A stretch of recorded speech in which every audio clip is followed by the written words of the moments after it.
Hello my friends, आज मैं इस वीडियो में नंबर सिस्टम के बारे में पढ़ाऊंगा।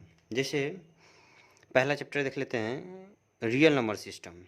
ये जो रियल नंबर जो सिस्टम होता है, यह लगभग जब तक आप पढ़िएगा तब तक इसका यूज होता है। हम आपको पिछले वीडियो में बता चुका हूँ कि रियल नंबर सिस्टम कितना एक यूजफुल होता है। तो रियल नंबर सिस्टम को पढ़ने से पहले हमको यह समझ लेना पड़ेगा कि आखिर गणित क्या होता है। तो चलिए पहले समझ लेते हैं गणित क्या होता है। तो देखिए पहले गणित क्या होता है वो कुछ पढ़ लेते हैं। तो गणित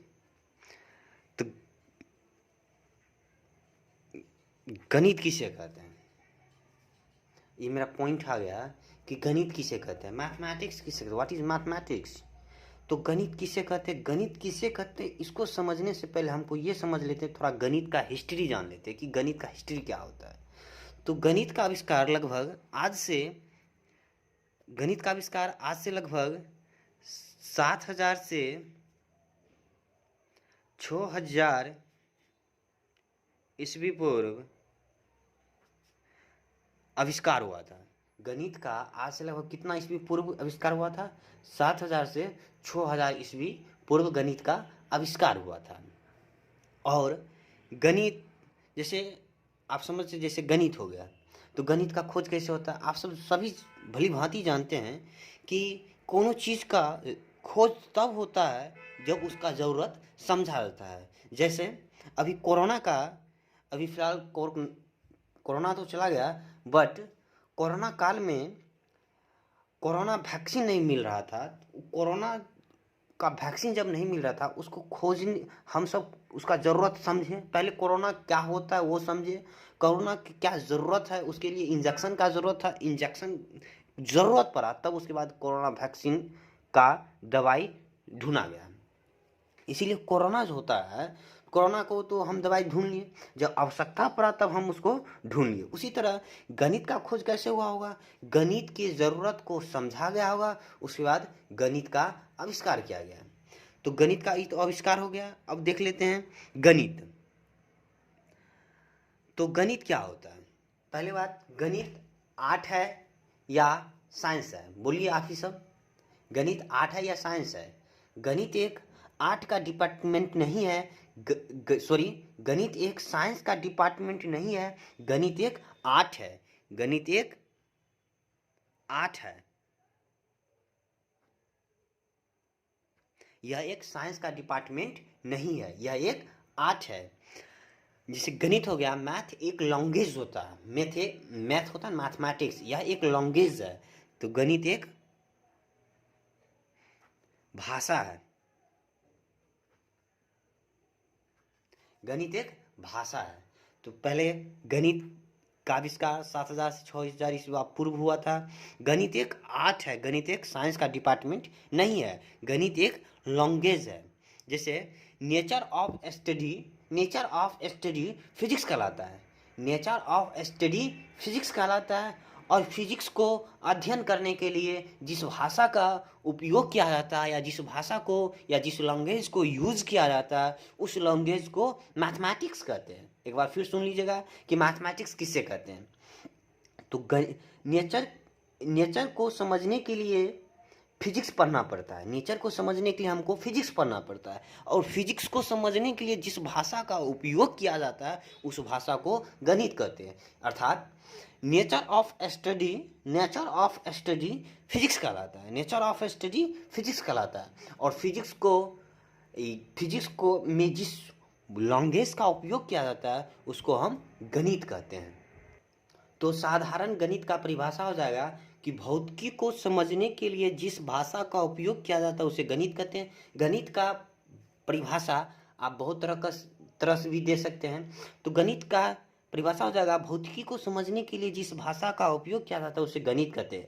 और भौतिकी को पढ़ने, जैसे नेचर ऑफ स्टडी फिजिक्स कहलाता है, और फिजिक्स को समझने के लिए जिस लैंग्वेज का प्रयोग किया जाता है उसे हम गणित कहते हैं। हो गया गणित। अब चलते हैं, जैसे गणित हो गया, तो गणित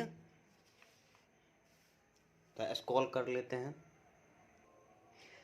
गणित नंबर को समझने के लिए जिस भाषा को उपयोग किया जाता है उसे गणित भी कहते हैं। दूसरा परिभाषा क्या होगा? दूसरा परिभाषा हो जाएगा, या ये बोलिए या आप ये बोलिए कि गणित नंबर अर्थात संख्या को समझने के लिए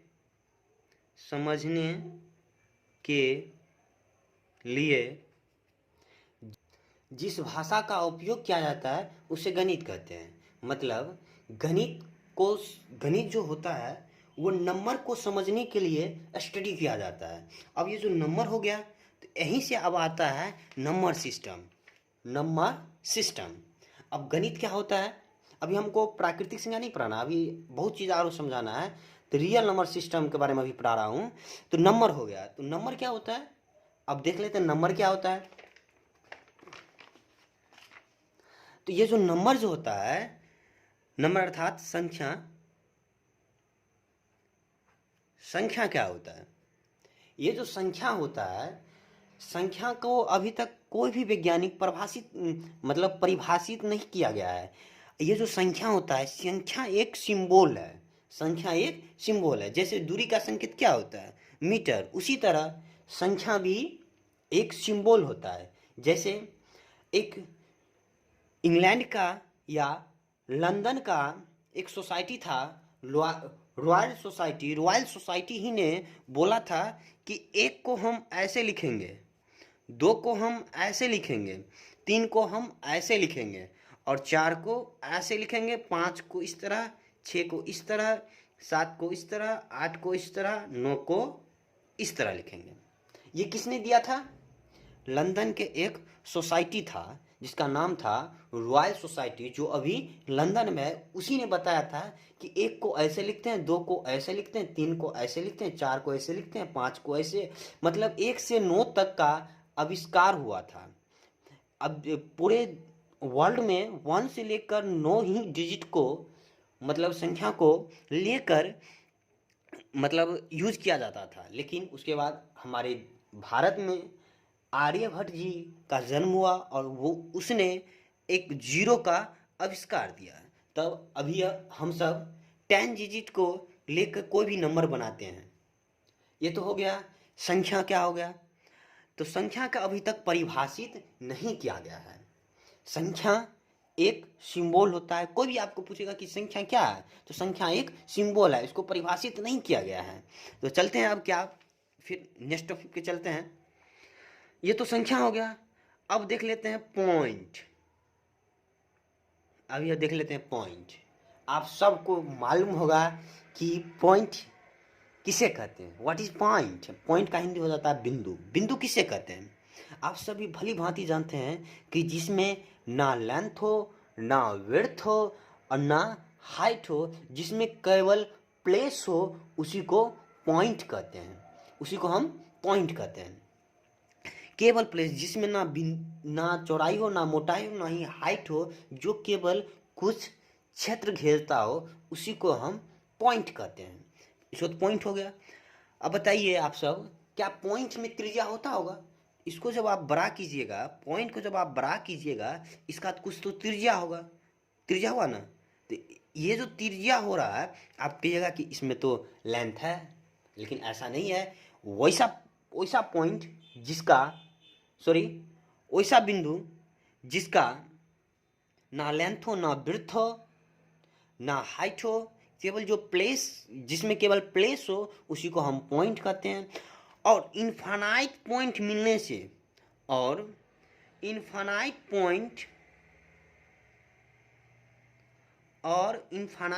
को मिलने से एक लाइन का निर्माण होता है, एक रेखा का निर्माण होता है। इनफाइनाइट पॉइंट के मिलने से एक रेखा का निर्माण होता है। और ये एक रेखा हो गया, और इसी रेखा को कहते हैं रियल नंबर लाइन। इसी रेखा को क्या कहते हैं? Real number system. यह हिंदी में हो जाएगा इसका वास्तविक संख्या रेखा। वास्तविक संख्या रेखा। इसका मतलब है कोई भी जो लाइन होता है उस लाइन पे इनफाइनाइट पॉइंट होता है। इनफाइनाइट पॉइंट मतलब हो गया अनंत अनंत बिंदु होता है। इस पॉइंट को याद रखिएगा कि संख्या रेखा जो होता है उस संख्या रेखा पे कितना पॉइंट होता है, कितना बोलेगा, इनफाइनाइट। ये ऑब्जेक्टिव में पूछ दिया जाता है। तो एक संख्या रेखा पे कितना पॉइंट होता है, इनफाइनाइट पॉइंट होता है। चलिए अब चलते हैं। अब संख्या रेखा भी समझ लिए, हमको उतना डीप में नहीं जाना है। वैसे हम बोल दिए थे कि 90 दिन में गणित को समाप्त करना है, तो 90 दिन में गणित को समाप्त करना है। 90 डे में समाप्त करना है गणित को, इसलिए उतना डीप में नहीं चलेंगे। और मेरा कोशिश रहेगा कि आप सबको इस पे हमको अच्छा से नहीं हो रहा है, आप सबको हम बोर्ड पे समझाएंगे। फिलहाल अभी मेरे पास बोर्ड नहीं है। आप सबको बता ही दिए कि हम भी एक स्टूडेंट है, स्टडी कर रहे हैं government engineering college Jamui, second year मेरा अभी चल रहा है। अब चलते हैं, उतना डीप में हमको नहीं जाना है। अब सीधे चलते हैं प्राकृतिक संख्या। अब जो प्राकृतिक संख्या जो होता है, तो प्राकृतिक संख्या क्या होता है, इसके पहले वीडियो आप सबको हम बताए थे कि प्राकृतिक संख्या क्या होता है। तो प्राकृतिक संख्या क्या होता है, आप सब बोलिएगा कि गिनती की संख्या को प्राकृतिक संख्या कहते हैं। गिनती की संख्या को प्राकृतिक संख्या कहते हैं। गिनती की संख्या को प्राकृतिक संख्या कहते हैं। क्या यह कहना गलत, सही है या गलत? आपके अनुसार सही है, मेरे अनुसार यह गलत है। इसका आप एग्जाम्पल दीजिएगा, तो इसका दीजिएगा एग्जाम्पल 1 2 3 4 5 6 7। इसका आपका एग्जाम्पल हो गया। अब क्या कहें, गिनती की संख्या को प्राकृतिक संख्या कहते हैं। गिनती किसे कहते हैं? गिनती क्या होता है कि दो नंबर के बीच जो दूरी होता है वह एक फिक्स होता है। जैसे -3 -4 -5। अब बताइए, इसके बीच एक का डिस्टेंस हो रहा है, एक का दूरी है, इसका मतलब ये भी मेरा गिनती है। जब ये मेरा गिनती है, इसका मतलब है -3 -2 0 1 2 3 4 ... हाँ, डॉट से हमको याद आया कि छोड़िए उसको आगे बताते हैं, पहले ये समझ लेते हैं। ये मेरा भी एक गिनती है। आपके अनुसार गिनती किसे कहते हैं? जिसके दो बीच के, ये जो दो नंबर होता है, इसके बीच के जो डिस्टेंस होता है, जो दूरी होता है, वह समान होना चाहिए। इसके बीच में भी एक, इसके बीच में भी एक, इसके बीच में भी एक, इसके बीच में भी एक। इसका मेरा ये गिनती है। जब ये मेरा गिनती है, इसका मतलब ये भी मेरा क्या हो जाएगा, प्राकृतिक। क्या ये प्राकृतिक संख्या है? आप भी बताइए, आप ही के अनुसार क्या ये प्राकृतिक संख्या है? क्या यह प्राकृतिक संख्या है? नहीं, यह एक प्राकृतिक संख्या नहीं है। क्यों? क्योंकि इसमें माइनस लगा हुआ है। कौन सा संख्या हो जाएगा? आप सब जानते हैं, इंटीजर अर्थात पूर्णांक संख्या हो जाएगा। तो उसका असली परिभाषा क्या हो, प्राकृतिक संख्या का असली परिभाषा क्या? आप सब समझ गए ना? अगर कोई भी कहेगा कि गिनती की संख्या को प्राकृतिक संख्या कहते, उसको हम गलत साबित कर सकते हैं, और अभी किए हैं। उसको कहिएगा कि गिनती किसे कहते हैं, तो -3 -2 0 1 2 3 4 5 6 उसको भी हम गिनती कहते हैं।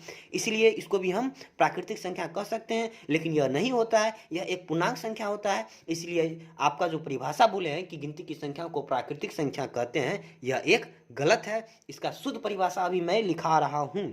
जैसे आप एक बोले थे इन्फिनाइट, अनंत। आप सब याद रखिएगा, हमेशा अनंत के लिए केवल 3 बिंदु दिया जाता है। अर्थात कोई भी इन्फिनाइट हो गया, जैसे -3 -2 1 1 -1 0। अब डॉट लिखना है, क्या डॉट देना है, केवल 3। इन्फिनाइट को सूचित करने के लिए केवल क्या डॉट होना चाहिए, 3 ठो डॉट होना चाहिए। अब चलते हैं आगे। इसका असली परिभाषा क्या था, प्राकृतिक संख्या का असली परिभाषा क्या था? अब चलते हैं प्राकृतिक संख्या का ओरिजिनल परिभाषा क्या होता है? तो प्राकृतिक संख्या का ओरिजिनल परिभाषा होता है कि आमतौर पर के गिनती की संख्या को प्राकृतिक संख्या कहते हैं। आमतौर मतलब क्या हो गया? जैसे जो जिसके पास माइनस प्लस का ज्ञान नहीं हो, जिसके पास माइनस प्लस का ज्ञान नहीं हो, जिसके पास पॉजिटिव एंड निगेटिव का ज्ञान नहीं हो, जिसके पास पॉजिटिव या निगेटिव का ज्ञान नहीं होगा और वह जो गिनती गिनेगा वह जो गिनती गिनेगा गिनती गिनेगा वह प्राकृतिक संख्या कहलाएगा। वह प्राकृतिक संख्या कहलाता है। मतलब जैसे आप एक छोटे बच्चे कहिएगा जिसके पास माइनस प्लस का ज्ञान नहीं होगा और वो जो गिनती गिनेगा उसी को हम प्राकृतिक संख्या कहते हैं। अब ये बहुत बड़ा है, अब ये बहुत बड़ा हो गया, अब इसको अच्छा से करते हैं ताकि मतलब बोलने में ये अच्छा लग रहा है आपको कि जिसके पास पॉजिटिव निगेटिव का ज्ञान नहीं हो उसे वो जो गिनती गिनेगा वो प्राकृतिक संख्या, ये अच्छा नहीं लग रहा है। चलिए अब इसको हम अच्छा से परिभाषित करते हैं कि आम तौर पर के गिनती की संख्या को प्राकृतिक संख्या कहते हैं। चलिए अब इसको हम लिखा, तब इसका परिभाषा क्या होगा प्राकृतिक संख्या के कि आम तौर पर के गिनती की संख्या को प्राकृतिक संख्या कहते हैं। जैसे 1 2 3 4 5 6 7 8 डॉट डॉट डॉट, केवल अनंत के लिए 3 डॉट का ही उपयोग किया जाता है। अब चलते हैं, दूसरा एक होता है पूर्ण संख्या। दूसरा क्या होता है? पूर्ण संख्या। तो आप सब जानते होंगे कि पूर्ण संख्या किसे कहते हैं, तो बोलिए। तो पूर्ण संख्या किसे कहते हैं कि प्राकृतिक संख्या के परिवार में, जैसे मेरा इसका एग्जांपल जैसे 1 2 3 4 5 डॉट डॉट डॉट, यह एक मेरा प्राकृतिक संख्या है। और इस प्राकृतिक संख्या में यदि हम जीरो को शामिल कर देते हैं, मतलब इस प्राकृतिक संख्या में यदि हम जीरो को शामिल कर देते हैं तो ये जो एग्जाम्पल बन गया इसी को हम कहेंगे पूर्ण संख्या। मतलब ये जो मेरा प्राकृतिक संख्या है, प्राकृतिक संख्या में जीरो को शामिल करने पर वो जो बनता है सेट, उस सेट को हम पूर्ण संख्या कहते हैं। अब ये पूरे क्या कहेंगे? पूर्ण संख्या। चलिए अब देखते हैं पूर्ण संख्या क्या होता है। पूर्ण संख्या, तो देखिए पूर्ण संख्या किसे कहते हैं? प्राकृतिक संख्या के परिवार में शून्य को शामिल करने पर प्राप्त संख्या को पूर्ण संख्या कहते हैं तथा इसे W से सूचित किया जाता है। एक प्राकृतिक संख्या में छूट गया था कि इसे किससे सूचित करते हैं? आमतौर पर की गिनती की संख्या को प्राकृतिक संख्या कहते हैं। यहाँ लिख लीजिएगा कि इसे कैपिटल M से सूचित करते हैं, यहाँ लिख लीजिएगा प्राकृतिक संख्या में लिख लीजिएगा कि इसे कैपिटल M के द्वारा सूचित करते हैं। इसका एग्जाम्पल पूर्ण संख्या की एग्जाम्पल हो जाएगा 0 1 2 3 4 5 6 7 डॉट डॉट डॉट, केवल 3 डॉट का उपयोग कीजिएगा। अब आप सब जानते हैं पूर्ण संख्या हो गया। अब तीसरा होता है एक पूर्णांक संख्या।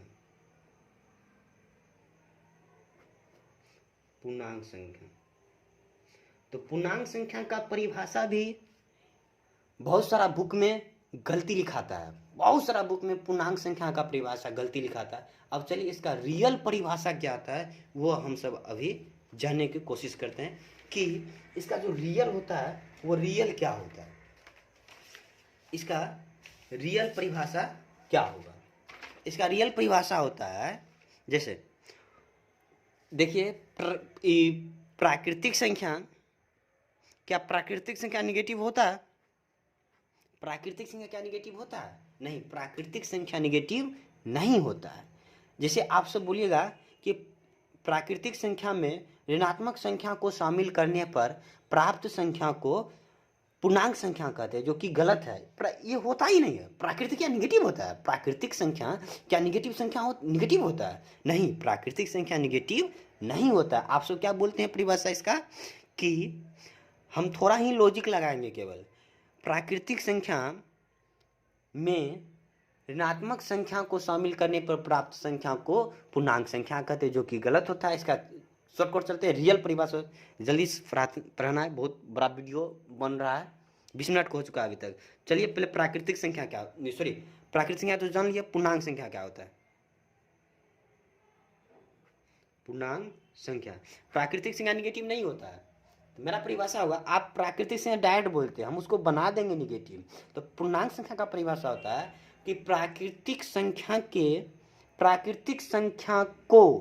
प्राकृतिक संख्या में नहीं बोले हैं, को, प्राकृतिक संख्या को में ऋणात्मक संख्या को शामिल करने पर प्राप्त संख्या को पूर्णांक संख्या कहते हैं। एक बार फिर परिभाषा रिपीट करते हैं कि पूर्णांक संख्या किसे कहते हैं।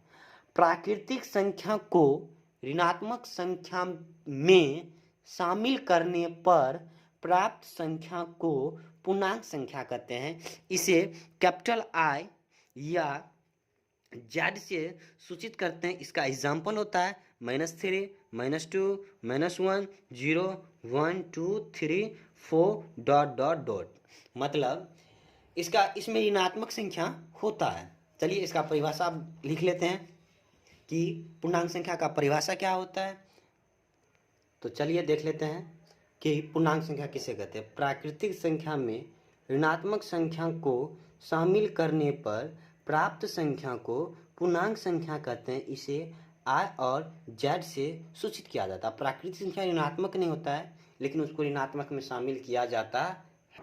और चौथा, भाज्य संख्या, वैसी संख्या जो एक, स्वयं तथा अन्य से विभाजित हो उसे भाज्य संख्या कहते हैं। और भाज्य संख्या की सबसे छोटी संख्या 4 होता है, जो सम होता है। 4, 6, 10 कुछ भी दे सकते हैं। और इन्फिनाइट के लिए 3 डॉट का उपयोग किया जाता है। अब भाज्य संख्या के बाद आता है एक अभाज्य संख्या, जो अभाज्य संख्या बहुत ज़्यादा इम्पोर्टेंट है। अभाज्य संख्या से 1 नंबर पूछा जाता है। ये जो अभाज्य संख्या है, अभाज्य संख्या से 1 नंबर, 1 अंक क्लास 10th के बोर्ड में पूछा जाता है। 1 नंबर का ऑब्जेक्टिव कि निम्नलिखित में से कौन अभाज्य संख्या है। तो अभाज्य संख्या का परिभाषा होता है कि वैसी संख्या जो एक तथा स्वयं से विभाजित हो उसे अभाज्य संख्या कहते हैं। या आप ये भी बोल सकते हैं कि वैसी संख्या जिसका गुणनखंड केवल 2, या आप ये भी, मतलब ऐसा नहीं होता है, लेकिन मैं बता रहा हूँ केवल समझने के लिए, कि वैसी संख्या जिसमें किसी से भाग लगा ही नहीं लगा हो।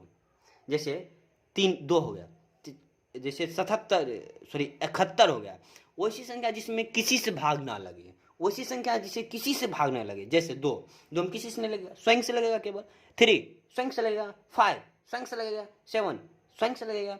तो एक ऐसी अभाज्य संख्या में 2 ही एक ऐसी संख्या है जो सम अभाज्य संख्या है, नहीं तो उसके बाद सब विषम होगा। अभाज्य संख्या पे स्टार लगा लिए, इसको अच्छा से ध्यान से पढ़ लीजिएगा। अभाज्य संख्या किसे कहते हैं? वैसी संख्या जिसका केवल 2 गुणनखंड हो, जो एक तथा स्वयं से विभाजित हो, या जिसमें किसी से भाग नहीं लगता हो, उसे अभाज्य संख्या कहते हैं। अभाज्य संख्या के बाद एक और इसके बाद सब इम्पोर्टेंट ही पढ़ेंगे, परिमेय संख्या, सबसे इम्पोर्टेंट। चलिए अब देख लेते हैं परिमेय संख्या, बहुत इम्पोर्टेंट है। फिर अभाज्य संख्या से भी 1 नंबर, परिमेय संख्या से भी 2 नंबर, 2 1 3 नंबर। ये जो रियल नंबर सिस्टम है, इससे बहुत नंबर पूछा जाता है। केवल इसको आप ध्यान से पढ़िएगा, ये सब आपको पूरे जब तक पढ़िएगा तब तक यूज होगा आपको। फिर हम बता देते हैं कि अभी मैं इंजीनियरिंग कर रहा हूँ, फिर भी मुझको ज़रूरत पड़ता है ये रियल नंबर सिस्टम। तो देखते हैं परिमेय संख्या किसे कहते हैं। वैसी संख्या जिसे हम p/q के रूप में लिख सकते हैं उसे परिमेय संख्या कहते हैं। वैसी संख्या जिसे हम p/q के रूप में लिख सकते हैं उसे परिमेय संख्या कहते हैं। ये जो p/q होता है, ये जो q होता है, q बराबर नहीं होना चाहिए 0, वही लिखे हैं। जहाँ p is equal to not zero, जैसे 2 4 7 root under 4 root under 16 root under 36। चलिए अब इसी को हम विस्तार से समझते हैं कि परिमेय संख्या क्या होता है। जैसे रूट अंडर 36, तो छोड़ दीजिए इसको भी, पहले देख लेते 4 है, नीचे एक छिपा हुआ है, पी वाई क्यू ग्रुप में है, ये परिमेय हो गया। ये हो गया 5, ये भी हो जाएगा परिमेय। जैसे रहेगा रूट अंडर 36, अब ये क्या परिमेय है कि अपरिमेय? रूट में आती है तो हो गया अपरिमेय, ऐसा नहीं बोलेंगे, इसको हम डील कर सकते हैं। अब देखिए 36 कैल्शियम लेंगे तो हो जाएगा 18 2 19, सॉरी 16 2 18 दूना 36, 2 हो जाएगा 9, फिर 3 एगो 2 एगो 3, तो 3 दूना 6, कितना निकल गया? 6 छा के 36, 6 निकल गया। क्या 6 एक परिमेय संख्या है? हाँ, 6 एक परिमेय संख्या है। इसका मतलब है एक हम परिमेय संख्या का दूसरा परिभाषा लिखाना चाहूँगा, बोल ही देता हूँ। दूसरा परिभाषा परिमेय संख्या का कि यदि रेडिकल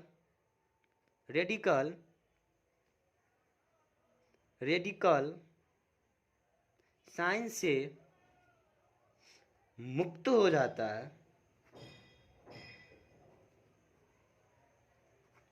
है उसे परिमेय संख्या कहते हैं। मतलब मेरे कहने का मतलब सुन, कौन रेडिकल है? ये जो 36 आपको दिख रहा है, ये मेरा हो जाएगा रेडिकल साइन, ये जो 36 है मेरा हो जाएगा रेडिकल। यदि ये जो रेडिकल है सॉरी, ये जो 36 जो रेडिकल है, रेडिकल साइन से फ्री हो जाएगा, तब उसको क्या कहेंगे? परिमेय संख्या। यदि ये जो मेरा रेडिकल है, रेडिकल साइन से फ्री हो जाएगा, उसको हम कहेंगे परिमेय संख्या। यदि रेडिकल साइन से मुक्त जब नहीं होगा, उसी कहेंगे अपरिमेय संख्या। आप समझ गए? जैसे एक और को एग्जाम्पल देख लेते हैं। जैसे 7√3 y 14√3, क्या ये परिमेय या अपरिमेय? ये तो रेडिकल हो गया, ये रेडिकल साइन हो गया, फिर नहीं हो रहा है। ये भी रेडिकल साइन है, फिर नहीं हो रहा है। लेकिन इसको सॉल्यूशन करेंगे तो ये कट जाएगा, गुना में कट जाएगा, तो 7 दूना 14 बच गया मेरा 1/2। क्या 1/2 परिमेय है या नहीं है? तो 1/2 भी एक परिमेय संख्या है। इसका एग्जाम्पल हो जाएगा 2 4 7 √4 √16 √36। या आप ये भी कर सकते हैं, रेडी छोड़ देते हैं, आप यहाँ से लिख लीजिएगा, थोड़ा दिखा देते हैं आपको कि यदि रेडिकल साइन से मुक्त हो जाता है उसे परिमेय संख्या कहते हैं, यदि मुक्त नहीं होगा तो अपरिमेय संख्या कहते हैं। अब दूसरा देख लेते हैं अपरिमेय संख्या। दूसरा क्या देख लेते हैं? अपरिमेय संख्या। 5वां नंबर अपरिमेय संख्या क्या आता है वो। अब अपरिमेय संख्या देख लेते हैं कि वैसी संख्या जिसे हम p/q के रूप में नहीं लिख सकते हैं, उसे अपरिमेय संख्या कहते हैं। अर्थात जो संख्या परिमेय नहीं होगा वो अपरिमेय होगा। जैसे √7, ये हो गया मेरा रेडिकल, ये हो गया रेडिकल साइन। क्या रेडिकल साइन से फ्री हो रहा है? नहीं हो रहा है, क्या हो जाएगा? अपरिमेय। यहीं पे ले लेंगे रूट अंडर, ले लेते हैं 89 नहीं लेते हैं, 36 से लेते हैं। चलिए फिर देख लेते हैं रेडिकल साइन से क्या हो जाएगा? यहाँ फ्री हो जाएगा, 6 निकल 36 निकल गया। ये रेडिकल साइन से मुक्त हो जाएगा तो ये हो जाएगा परिमेय, जो मुक्त नहीं होगा हो जाएगा अपरिमेय। ये सिंपल है कि जो परिमेय होगा जो परिमेय होगा वो अपरिमेय नहीं होगा, अगर जो परिमेय संख्या नहीं है वो अपरिमेय होगा। जैसे इसका एग्जांपल ले लेते हैं √3 √5 1/√2 एंड 3√2/√3। क्या ये होगा? ये रेडिकल हो गया, ये रेडिकल साइन फ्री नहीं हो रहा, ये रेडिकल साइन फ्री नहीं हो रहा, लेकिन कट भी नहीं रहा, इसलिए ये हो जाएगा अपरिमेय संख्या। डॉट केवल क्या डॉट देना है? 3 को देना है।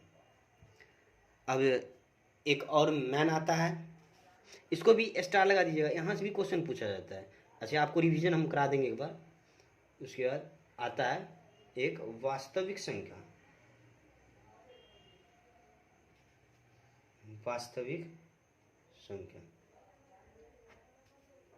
अब वास्तविक संख्या देखते हैं। एक छोटा आ गया, ये सिंपल है परिभाषा, वास्तविक संख्या। तो परिमेय संख्या और अपरिमेय संख्या के समूह को वास्तविक संख्या कहते हैं। मतलब ये जो आपका परिमेय संख्या हो गया और अपरिमेय संख्या, दोनों को मिला देंगे तो क्या बनेगा?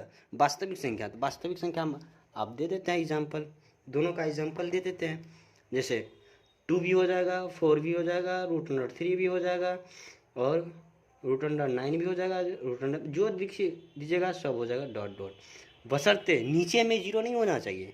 ये होता है जैसे 2/0, ये नहीं होगा, ये नंबर से अलग है, नंबर पे ये नहीं होता, 2/0 नंबर पे नहीं होता, इसलिए इसको छोड़ के जितना भी संख्या होगा वो सब क्या कहलाएगा? वास्तविक संख्या रेखा। वास्तविक की संख्या रेखा से डिफाइंड होता है दो में, परिमेय संख्या और अपरिमेय संख्या। आप सब समझ गए क्या क्या स्टार्ट किए थे? शुरू से देख लेते एक बार। प्राकृतिक संख्या है, आमतौर पर के गिनती की संख्या को प्राकृतिक संख्या कहते हैं, इसे कैपिटल N के द्वारा सूचित करते हैं। पूर्ण संख्या, प्राकृतिक संख्या के परिवार में 0 को शामिल करने पर प्राप्त संख्या को पूर्ण संख्या कहते हैं। पूर्णांक संख्या, प्राकृतिक संख्या में ऋणात्मक संख्या को शामिल करने पर प्राप्त संख्या को पूर्णांक संख्या कहते हैं, इसे I या Z से सूचित करते हैं। भाज्य संख्या वैसी संख्या जो एक स्वयं तथा अन्य से विभाजित उसे भाज्य संख्या कहते हैं। अभाज्य संख्या वैसी संख्या जो एक तथा स्वयं से विभाजित हो उसे अभाज्य संख्या कहते हैं। अभाज्य संख्या बहुत ही ज़्यादा इंपॉर्टेंट है, बहुत ज़्यादा इंपॉर्टेंट है, यहाँ से 1 नंबर पूछा ही जाता है। या वैसी संख्या जिसमें किसी से भाग ना लो उसे अभाज्य संख्या कहते हैं। परिमेय संख्या वैसी संख्या जिसे हम PYQ के रूप में लिख सकते हैं उसे परिमेय संख्या कहते हैं। या दूसरा परिभाषा होगा, यदि रेडिकल साइन से फ्री हो जाता है उसे परिमेय संख्या कहते हैं, यदि रेडिकल साइन से फ्री नहीं होता उसे अपरिमेय संख्या कहते हैं। अपरिमेय संख्या वैसी संख्या जिसे हम PYQ के रूप में नहीं लिख सकते उसे अपरिमेय संख्या कहते हैं। या दूसरा परिभाषा, यदि रेडिकल साइन से फ्री नहीं होता उसे अपरिमेय संख्या कहते हैं। रियल नंबर, परिमेय संख्या और अपरिमेय संख्या के समूह को वास्तविक संख्या कहते हैं। आप सब देख लिए होंगे। अब ये तो हो गया नंबर का ज्ञान। अब स्टार्ट करेंगे अगले वीडियो में। आप सबको हम एक छोटा सा पढ़ाएंगे नंबर, कॉन्सेप्ट ऑफ HCF और कॉन्सेप्ट ऑफ LCM के बारे में पढ़ाऊंगा। उसके बाद स्टार्ट करेंगे क्लास 10 का math 1.1, concept of HCF LCM पढ़ाने के बाद सीधे डायरेक्ट चलेंगे 1.1 का। उसका जो होता है इक्वल विभाजन, लॉगरिथम और परिमेय संख्या और अपरिमेय संख्या का पहचान, एक वीडियो आप सबको डाल देंगे जिसमें ऑब्जेक्टिव पूछा ही जाता है। Thank you. इस वीडियो को यहीं पे एंड करते हैं। यदि वीडियो आप सबको अच्छा लगा होगा वीडियो को लाइक, सब्सक्राइब, चैनल को प्लीज़ सब्सक्राइब कर दीजिएगा और इस वीडियो को बहुत ज़्यादा शेयर कीजिएगा। आप सबों के बीच में फेस से मतलब अर्थात ब्लैक बोर्ड जो व्हाइट बोर्ड होता है उस पर पढ़ाना शुरू करूँगा। 1 तारीख से ज़रूर पढ़ाऊँगा। थोड़ा अति होने के बाद वीडियो को लाइक तथा सब्सक्राइब जरूर कीजिएगा। Thank you.